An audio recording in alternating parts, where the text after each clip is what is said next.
নমস্কার বন্ধুরা, মানবীর রান্নাঘরে আপনাদের সবাইকে স্বাগত জানাই। আমার আজকের রেসিপি সুজি ম্যাঙ্গো কেক, টুটি ফ্রুটি দিয়ে সুজি ম্যাঙ্গো কেক। তো আসুন দেখে নিই যেটা কিভাবে করেছি।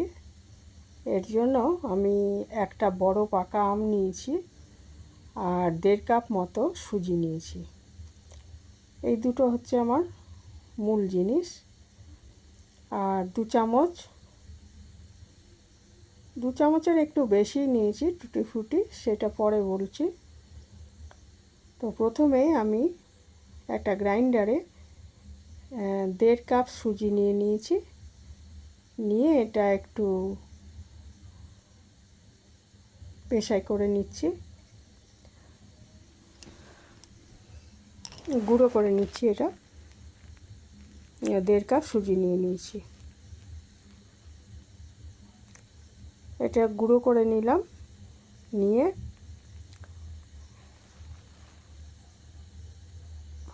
ওদিকে একটা বড় পাকা আম, এটা আমি টুকরো করে গ্রাইন্ডারে নিয়েছি।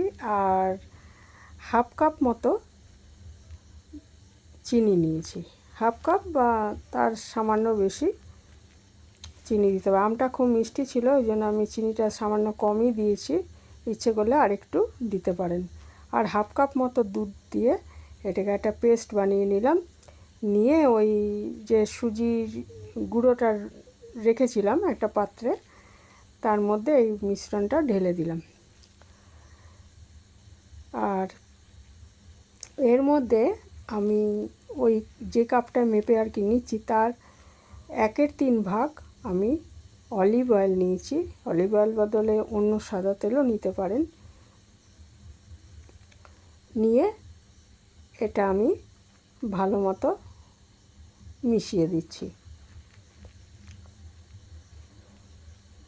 এভাবে ভালো মতো মিশিয়ে নেওয়ার পর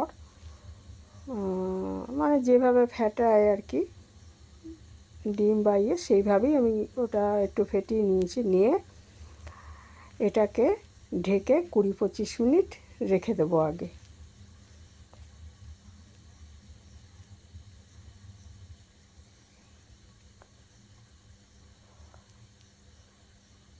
তো আমটার রঙটা খুব সুন্দর ছিল, কাজে ফুড কালার তো দেওয়ার কোনো প্রয়োজনই নেই। অকারণে ফুড কালার ব্যবহার করা ভালোও নয়, কাজে আমি কোনো রকমের মধ্যে ফুড কালার দিইনি, তাও খুব সুন্দর হয়েছিল রঙটা।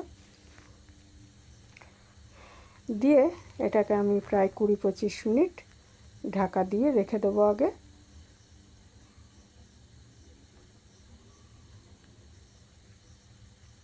ভালো মতো মেশানো হয়ে গেছে। এবার আমি ঢাকা দিয়ে 20 থেকে আধ ঘন্টা মতো, 20 মিনিট থেকে আধ ঘন্টা মতো এটা ঢেকে রেখে দেবো। আর এদিকে আমি টুটি ফ্রুটি নিয়ে নিয়েছি, এটা আমার নিজেরই তৈরি করা। এর রেসিপি আমি শেয়ার করেছি আগে এই চ্যানেলে। তো সেই টুটি ফ্রুটি আমি একটা বাটিতে 2 চামচ নিয়েছি। নিয়ে এটা একটু ময়দা মাখিয়ে রেখে দিচ্ছি। তারপর আধ ঘন্টা পর আমি ঢাকাটা খুলে ওই মিশ্রণটার মধ্যে 1 চামচ আমি বেকিং পাউডার দিয়েছি। আর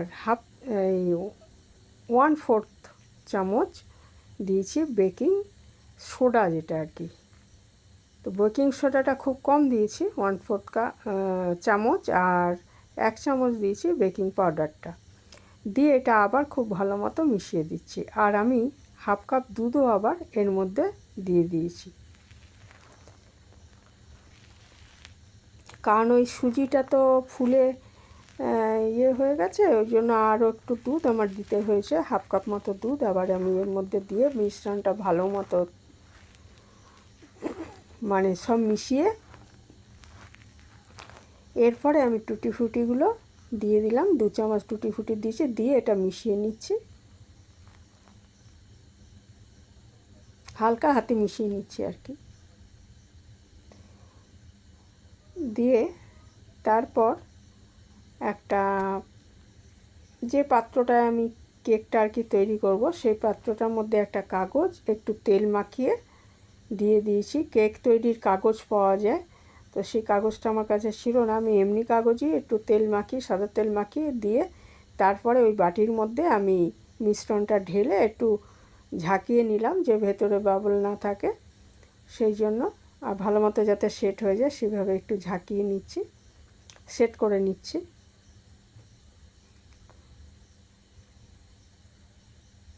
নিয়ে এর ওপরে আমি আরও কিছু টুটি ফ্রুটি ছড়িয়ে দিলাম। টুটি ফ্রুটি না থাকলে এর ওপরে পেস্তা, আলমন্ড বাদাম এগুলো কুচি করে দিতে পারেন।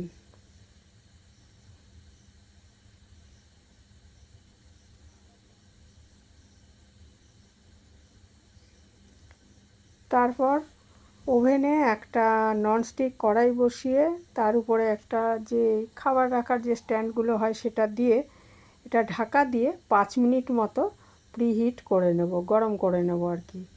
এটা কড়াইটা ঢাকা দিয়ে আমি 5 মিনিট গরম করে নেওয়ার পর এটা ওই মোলটা যেটার মধ্যে আমি ঢেলেছি আর কি মিশ্রণটা, কেক তৈরির মিশ্রণটা, সেইটা বসিয়ে দিয়ে লো টু মিডিয়াম আছে বা মিডিয়াম টু লো আছে যাই বলুন, বেশি আর কি বাড়ানো যাবে না, দিয়ে ঢাকা দিয়ে আমি 35 থেকে 40 মিনিট এটা রান্না করে নেব। ওই ঢাকাটা আমি একটা লবঙ্গ দিয়ে আটকে দিয়েছি যাতে ভেতরের তাপটা আর কি ভালো মতো এটা কেকটা তৈরিতে সাহায্য করে, সেজন্য ওটা ওই এটা ছিদ্রটা ঢেকে দিয়েছি একটা লবঙ্গ দিয়ে। এটা মিনিট 15 পরে যে খানিকটা দেখলাম যে এটা ফুলে উঠছে আর কি, কেকটা তৈরি হয়ে যাচ্ছে আস্তে আস্তে।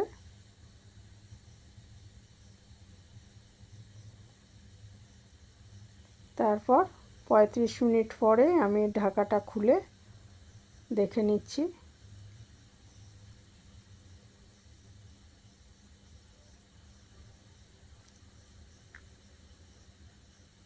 একটু চেক করে নিতে হবে যে এটা তৈরি হয়েছে কিনা, যদি তৈরি না হয়ে থাকে তাহলে আরও কিছুক্ষণ রান্না করে নিতে হবে। আমি একটা কাঠি দিয়ে দেখে নিলাম যে এটা একটু লেগে যাচ্ছে, তার মানে এটা আর একটু তৈরি হবে। এইভাবে আমি আরও 5-6 মিনিট রান্না করে নেওয়ার পর এটা তৈরি হয়ে গেল ম্যাঙ্গো আর সুজি দিয়ে কেক। খুব সহজেই এটা বানানো যায়। তা বন্ধুদের মধ্যে কেউ কেউ হয়তো বানানো, কারা এইভাবে বানান জানাবেন আমাকে। এটা দেখুন ধারটা একটু চাকু দিয়ে ইয়ে করে নিয়ে তারপর সারিয়ে নিয়ে তারপরে এই যে আমি উল্টে দিয়েছি, উল্টো দিকটা এরকম দেখাচ্ছে কাগজটা সহ। তারপরে একটা প্লেটে নিয়ে নিয়েছি। ওটা ঠান্ডা হওয়ার পর কিন্তু কাজটা করতে হবে, ওটা আমি বলতে ভুলে গেছি। মানে তৈরি যখন হয়ে গেল 40 মিনিট মতো পরে, তখন ওটা আস্তে আস্তে নিজে থেকে ঠান্ডা হতে দিয়ে তারপরে আমি ওটাকে ডিমোল্ড করেছি আর কি।